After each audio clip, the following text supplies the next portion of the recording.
Now, let me start just real simple. For many Americans, this was Mueller week, a special counsel speaking for the first and only time in his role. But Trump Attorney General Bill Barr is clearly pushing ahead to make it something else, to make it sort of Barr week. And he's got this new interview that actually, and this is kind of interesting, it may help Democrats because it doesn't exactly rebut critics who say Mr. Barr acts more like Donald Trump's personal criminal defense attorney than the Attorney General of the United States. And Barr also knows what he's doing, so he's got news. He dishes some little tidbits of news of his own here, recounting even when he first got the letter of rebuke from Mueller for, according to Mueller, not capturing the scope of the report, of confusing the public. And Barr uses dramatic language today to dismiss concerns about his own reputation, and then he goes ahead and basically defies Mueller. The special counsel was a little sharper on obstruction. I was just trying to state the bottom line, and the bottom line was that Bob Mueller identified some episodes. He did not reach a conclusion. He wasn't exonerating the president, but he wasn't finding a crime either. Rod Rosenstein and I felt it was necessary for us, as the heads of the department, to reach that decision. Many of the instances would not amount to obstruction. Many of the instances would not amount to obstruction. Now, in fairness, the Mueller report itself does not state in its treatment of the evidence that every instance discussed was amounting to obstruction. So I want to be clear there. Barr is doing a lot of things that look a little bit embarrassing to him, but that doesn't mean that everything he says has no legal basis. So what's wrong here with this picture? Well, the Mueller report does state that its whole point and purpose was to provide the evidence to enable Congress to make a decision, not have Barr summarize it or re-summarize it or mischaracterize it or rule on it. And that is something that Barr again deflects on here. My purpose there was not to summarize every jot and tittle of the report and every, angle that Mueller looked into, but just state the bottom line, which I did in the 4-page memo. I said that Mueller did not reach a decision. He gave both sides. Well, again, I wasn't trying to provide all the flavor and nooks and crannies of the report. Rod Rosenstein and I reached a decision, and the criteria we applied in finding no obstruction. The fact is, we already know Bob Mueller thought the summary wasn't just inadequate or incomplete, but as he thought about his old colleague, you see here in some file footage, he thought this man, who he used to work with, who he clearly respected, fundamentally lost the thread. And that's why he immediately committed his objections in writing, telling Mr. Barr the summary didn't capture the context, the nature, the substance of Mueller's work and its conclusions. And that was sowing public confusion. Now I can tell you for the first time, Barr is actually recounting his side of receiving that unusual letter of rebuke from a man who, again, I want to say this respectfully, but I think accurately, a man who, at this juncture, has far more public credibility than Mr. Barr. Now, Mueller and Barr share that long history, and Barr reflected on that as well while talking about this letter he got from Mueller. He wrote the letter taking issue, saying that you'd caused confusion. Mm-hmm. Did that catch you off guard? Yeah, sure. I was surprised he just didn't pick up the phone and call me, given our 30-year relationship. But why didn't he? I don't know. I don't know. Well, maybe our guests know. Jason Johnson, politics editor for TheRoot.com, Paul Butler, a former federal prosecutor, and Sophia Nelson, counsel of the GOP House Oversight Committee. Good evening to each of you. Good evening, Ari. Paul, Mr. Barr would have us believe that he doesn't understand why lawyers sometimes do things in writing rather than pick up the phone super cash when you're old buddies. Can you help him and the rest of us understand? You do it to preserve a record. You do it because you don't trust the guy you're writing the letter to. There's no reason why Mueller should have trusted Barr. Barr mischaracterized the report that Robert Mueller had spent 2 years working on, which is about our national security. So just fact-checking that point. When he says something that I think could sound reasonable to people, right? If I knew someone for a very long time and I say, oh, well, they didn't just call me, in casual parlance, that's a reasonable sounding thing to say. You're saying that he is trying to sound reasonable while hiding the fact that this really was a blow-up between them that was bad enough to be in writing. Yeah, what Bill Barr did when he had that fake press conference where he mischaracterized the Mueller report is put the interest of Donald Trump ahead of the interest of the United States. So there's absolutely no reason why Mueller should have had any confidence in him. Sophia? Yeah, I mean, he's exactly right. At the end of the day, Attorney General Barr is really, I think, damaging himself. And I don't want to get too far ahead of you, but his comments in the interview this morning were just unbelievable about, you know, people dying and reputations be damned. He really doesn't care. So I think that Paul's dead on, that at the end of the day, we lawyers like to have these things called present sense impressions, and we like to get things down on paper because we want to preserve a record that we did disagree. And clearly, Mueller felt that he could not trust Barr to pick up the phone and say, hey, you got to go back out and correct yourself because he didn't get it right the first time. And you're talking about what he says, everybody dies, because you're familiar, of course, with the new source material. Let's hear that. Go ahead. Everyone dies, and I'm not, I don't believe in the Homeric idea that, immortality comes by, having odes sung about you over the centuries, Now, Sophia, based on what I know, and it is Friday of a long week, but my understanding is everyone does die. Yep. So that is true. That's real. That's true. That it's real. That's very real. So real, sometimes people don't even want to think about our own impending death. We are all just packages of cells that will eventually expire. But you're saying that he's doing something wrong there. What is wrong with him saying that? But there's something else about this package. It has a soul. And my problem is the soul of the Republican Party's been lost. The soul of this Attorney General's been lost, because at the end of the day, this is about the Constitution of the United States of America. And Robert Mueller and his team spent 2 years and $35 million in taxpayer dollars, and two guys, Rosenstein and Barr, decided to overturn it and make a different analysis than the men and women tasked to do it for 2 years, who, by the way, were following the DOJ OLC analysis, as you know. So they were actually following DOJ guidelines. For Barr to say otherwise is disingenuous. And I do fear that he is like the Grim Reaper here in this interview, like, I'm going to die, so reputation be damned. Doesn't he have children and grandchildren? Doesn't he want people to think well of him when he leaves this earth? I do. I'm really torn. I'm gonna be very honest here, and I love what you're saying about the soul. But as I kick it out to Jason, I'm gonna be honest. It's one of those things where it depends who says it. Right. Because if the most enlightened person did say it in the right context, your honorable grandfather, your really humble yoga teacher, everyone dies. Yeah, let's take that in. But he's saying it as a rebuttal to the fact that people, including, we've had them on this program and others, people who worked with him, who respected him, who thought he was better than this, are aghast at his performance. So it's not about whether or not you die. It's about whether your reputation, your professional work, the oath you take to the office matters, Jason. Well, again, Ari, what Barr is basically saying is, I don't care what anyone thinks because I'm working for Trump. Many men wish death on me. I don't care, right? I'm going to be here. I'm going to do what Trump wants me to do. And at the end of the day, I think history will reflect well on me. But this is the other thing that I think is really telling. The end of that 50 cent line is, I'm going to be who I'm destined to be. Exactly. And that's what Barr knows. He knows that at the end of the day, if this administration continues, that he's going to be the hand of the president. He's going to continue to do this kind of work. Remember, next summer, you've already heard the president say that he wants Barr to possibly be the point man on investigating Joe Biden or investigating Hillary Clinton. So he's thinking of the long game. He doesn't care about what's happening now. That it's going to be a surgical summer, as it were. Right. Exactly. Paul?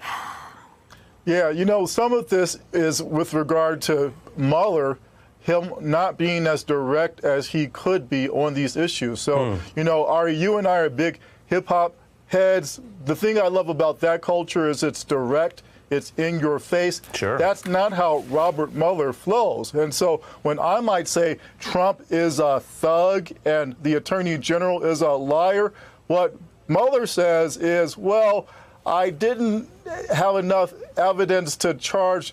Well, actually, he didn't even say he didn't have enough evidence to charge Trump with a crime. What he said is, Bill Barr and the Department of Justice won't let me charge Trump with a crime. But if I thought that he was innocent, I would tell you that. And I'm not telling you that. And what he says about the Attorney General, Mueller writes that letter where he says, well, you didn't exactly capture the substance and context of my 400-page memo. Again, that's calling Barr a liar, just not saying it as but direct doing it in as those a hip-hop head would. Right, in those careful ways, which again is what makes him a good prosecutor and the kind of person you would trust to navigate difficult issues without fear or favor and prejudice. But we are out here in the post-report period, the 68 days between the report being turned in and him speaking in public and what that did. And then the question, Sophia, you worked as a counsel to the Congress in a committee, and the question of how the Congress is struggling with that. And that's where, again, I mean, we're just calling it as we see it. There are Democrats who very clearly seem to be struggling with how to talk about this, even the ones who say they're for an impeachment probe. Take a look. We need to change public opinion. The Judiciary Committee should begin impeachment inquiries. All right? Democrats have to keep our eye on the prize. To impeach without removal is, I think, a mistake. The inquiry is not the same as filing the articles of impeachment. That's not impeachment. That is to determine, it's the first step. At this juncture, Sophia, I see Jason shaking his head. Go ahead, Jason. Yeah, Sophia. This is so ridiculous. This is why I was very happy to see that Senator Harris and Senator Warren this week came out and said, you know what, once I become president, as they were speaking confidently, I'm going to send a memo to the DOJ and I'm going to get rid of it, because a lot of this comes from the fact that Mueller was like, hey, I can't do anything. I can't indict a sitting president. That's sort of the core of this. So all the dancing around that the Democrats are doing now is also because of an interpretation that the Department of Justice that needs to be clarified or changed. If we have a president that can't be indicted, you're going to get that kind of word salad from Mueller, and that's where this problem comes from. Ari, let me say this. Of all the Republicans that are ducking and hiding, I've only heard Justin Amash and recently former Defense Secretary and Congressman Bill Cohen, who was on the Nixon impeachment, Judiciary Committee in the House as a Republican. And he said something I want to leave people with today, which is, Congress, do your job. This isn't about whether or not you're going to get reelected. It's not about whether or not you're coming back. You took an oath to the Constitution. What Mueller laid out in 400 and some pages of his report, I read it all, as I suspect all you did, were serious high crimes and misdemeanors. I'm over my neighbors and everybody else trying to skirt around this and say how this president's being picked on. He's not. And at the end of the day, the Congress has to do its duty, and they must start an inquiry now, because it's time. It's just time for them to do it. Yeah, I think we have a conflict, though, between doing the right thing and the politics. So if Speaker Pelosi's end game is to get Donald Trump out of office, impeachment might actually interfere with that end game because of the politics. And so then what does she go with? No, Who cares? It's the right thing to do. You honor your oath. You might care if you don't want Donald Trump to be president, and if you don't want him to get reelected. But no one can predict what impeachment is going to do in 18 months. That doesn't make any sense. That's crazy. I'm with you, Jason. I mean, it just makes no sense to me to keep making this argument that we let him get away with it because we fear losing elections. That's not America. That's not what this republic is founded on. That's not okay. I hear you loud and clear, but you got to give Speaker Pelosi credit. She's not the most powerful woman in the United States for no reason. She's a master politician. She knows her strategy. This is about the Constitution, not about politics. I don't think this is a strategy. I don't think this is a strategy. Sophia and then Jason. No, I'm just saying this is bigger than politics, and that's where patriots come from, and that's what a profiles encourages. It's when men and women like Margaret Chase Smith and others stand up and they say, this is wrong, McCarthy, we're not doing this. I don't care if you send me home packing and I never get reelected again. At some point, we have to make a decision what we value more, the republic and the values of the republic, or do we let this president continue to embarrass us, trample on us? You know, Bill Barr talked about eroding the institutions. No president has done more damage in 2 years than all of them combined for 240 years than this one has. That's my opinion, but that's how I see it. I wouldn't necessarily go that far at this point, but I will say this. It doesn't have to be an either or. Look, the problem that I've had with Speaker Pelosi is she was throwing water on this before we even got the report out. Like that was the problem. She has basically been discouraging and sending out a chilling effect to the entire House, saying, no, don't take this decision, don't take this position. I don't believe she's playing three-dimensional chess. I don't believe she's playing a long game. I think she is simply afraid and doesn't think she has the votes. And the problem is, just like you have to convince the American public that impeachment is a good idea, you have to convince your own members. And she's not letting them do that by saying she doesn't want to go forward. And it's fascinating listening to each of you make such interesting arguments across the board. And that also, the point you end on, Jason, is the Barr point, which is, do you treat this as something that's just happening and watch it happen, or what he did, right? Unlike, say, your criticism of Pelosi, he came in very clearly with a view, and he advocated it, and he articulated it, and he may have moved people on it. And we are at the highest stakes of interbranch legal, political, constitutional clashes, and who is fighting with a clear message and who is not, I think, is a part of this as we really end what was Mueller-Barr week here. This week, we heard Robert Mueller say he closed down his office, but his investigation launched several others, which are still ongoing, including the one involving Mike Flynn, who was briefly Trump's first national security advisor. You'll recall he took a plea and copped to lying to investigators about his conversations with a former Russian ambassador to the U.S., Sergei Kislyak. Those conversations took place December 2016 during the transition. Earlier this month, a federal judge ordered the Justice Department to make public various materials related to that case. That included transcripts of any audio recordings of Flynn, including his conversations with Kislyak. Today, the Justice Department defied part of that order and refused to hand over Flynn's discussion with Kislyak, the Russian ambassador. Prosecutors also failed to release a redacted version of sections of the Mueller report related to Flynn that the same judge had ordered be made public. Justice Department did provide one item the judge requested: a transcript of a voicemail left by Trump's former attorney for Michael Flynn's lawyer. Much of that information was already revealed in Mueller's report, but there's some new material and some context in this new transcript. We will read it out for you in just a moment. Also today, we heard more from Attorney General Bill Barr and his critiques of the special counsel's work, his friend of several decades. In his CBS News interview this week on a trip to Alaska, Barr again made it clear that he's standing by this president who appointed him. One of the ironies today is that people are saying that it's President Trump that's shredding our institutions. I really see no evidence of that. From my perspective, the idea of resisting a democratically elected president and basically throwing everything at him and really changing the norms on the grounds that we have to stop this president, that's where the shredding of our norms and our institutions is occurring. My experience with the president is we have a good professional working relationship. I don't look to tweets I don't look at them as directives or as official communications with the department. It was just days ago when Mueller broke his silence. Barr was asked about the outgoing special counsel's comments about not being able to clear the president. He said that he couldn't exonerate the president. You looked at that evidence, and you did. I mean, what's the fundamental difference between your view and his? We analyzed the law and the facts, and a group of us spent a lot of time doing that and determined that